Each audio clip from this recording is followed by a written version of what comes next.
नमस्कार। आज कांग्रेस खुद को भारतीय संविधान की सबसे बड़ी रक्षक के रूप में पेश कर रही है, लेकिन क्या इसका इतिहास इस दावे का साथ देता है? आइए तथ्यों पर एक नजर डालते हैं।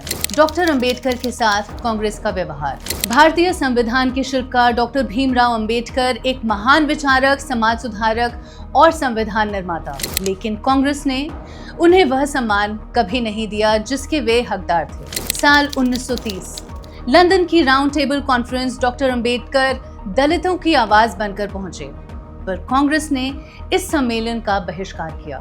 जब उन्होंने दलितों के लिए अलग निर्वाचक मंडल की मांग की तो गांधी जी और कांग्रेस ने उनका विरोध किया, ये कहते हुए कि वे ही पूरे भारत का प्रतिनिधित्व करते हैं। संविधान सभा में कांग्रेस ने अंबेडकर को जगह नहीं दी। वह मुस्लिम लीग और बंगाल की मदद से सदस्य बन पाए। बाद में बॉम्बे से कांग्रेस ने अनिच्छा से टिकट दिया, वो भी सिर्फ इसलिए क्योंकि वे संविधान मसौदा समिति के अध्यक्ष थे। हिंदू कोड बिल और चुनाव में हार। अंबेडकर जब देश के पहले कानून मंत्री बने तो उन्होंने महिलाओं के अधिकारों को मजबूती देने वाला हिंदू कोड बिल पेश किया, पर कांग्रेस ने समर्थन नहीं किया। उपेक्षा से आहत होकर उन्होंने 1951 में मंत्री पद से इस्तीफा दे दिया। 1952 और 1954 के चुनावों में कांग्रेस ने उन्हें हराने के लिए पूरा जोर लगाया। नेहरू तक ने उनके खिलाफ प्रचार किया और अंबेडकर दोनों बार हार गए। 1956 में जब उनका निधन हुआ तो ना कोई राष्ट्रीय शोक, ना कोई राजकीय सम्मान, उनका चित्र तक संसद में जन दबाव के बाद लगाया गया। आज वही कांग्रेस चुनावी मंचों पर उनकी तस्वीरें दिखाकर उनके आदर्शों की बात करती है। इमरजेंसी संविधान पर सबसे बड़ा प्रहार। 25 जून 1975 कांग्रेस सरकार ने लगाया आपातकाल। 21 महीनों तक लोकतंत्र की आवाज को कुचला गया। नागरिक अधिकार निलंबित कर दिए गए। प्रेस पर सेंसरशिप लगी।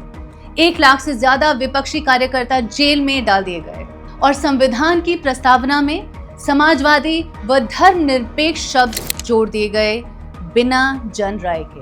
क्या यही है संविधान की रक्षा? अंबेडकर के सपनों से किया विश्वासघात। कांग्रेस ने 50 वर्षों तक शासन किया, लेकिन क्या वंचितों को वास्तविक सशक्तिकरण मिला? डॉक्टर अंबेडकर की पार्टी को कभी सहयोग नहीं दिया गया। धार्मिक रूपांतरणों को लेकर उनकी चेतावनियों को नजरअंदाज किया गया और तुष्टीकरण की राजनीति को बढ़ावा मिला। बीजेपी की पहले और निष्कर्ष। जहां कांग्रेस प्रतीकवाद तक सीमित रही, वहीं बीजेपी ने पंचतीर्थ, अंबेडकर इंटरनेशनल सेंटर और संविधान दिवस जैसी पहलें की। स्टैंड अप इंडिया, मुद्रा योजना, EWS आरक्षण योजना बनाकर जमीनी बदलाव लाए। रामनाथ कोविंद जैसे दलित राष्ट्रपति को चुनकर समावेश की मिसाल पेश की। RSS महासचिव दत्तात्रेय होसबाले ने जब कांग्रेस से इमरजेंसी के लिए माफी की मांग की तो यह सवाल और भी गहरा हो गया, क्या कांग्रेस अब भी अपने अतीत का सामना करने को तैयार है? संविधान की किताब दिखाने से पहले जरूरी है इस इतिहास से जूझना।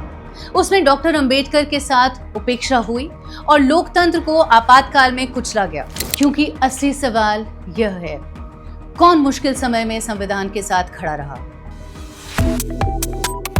Subscribe to One India and never miss an update. Download the One India app now.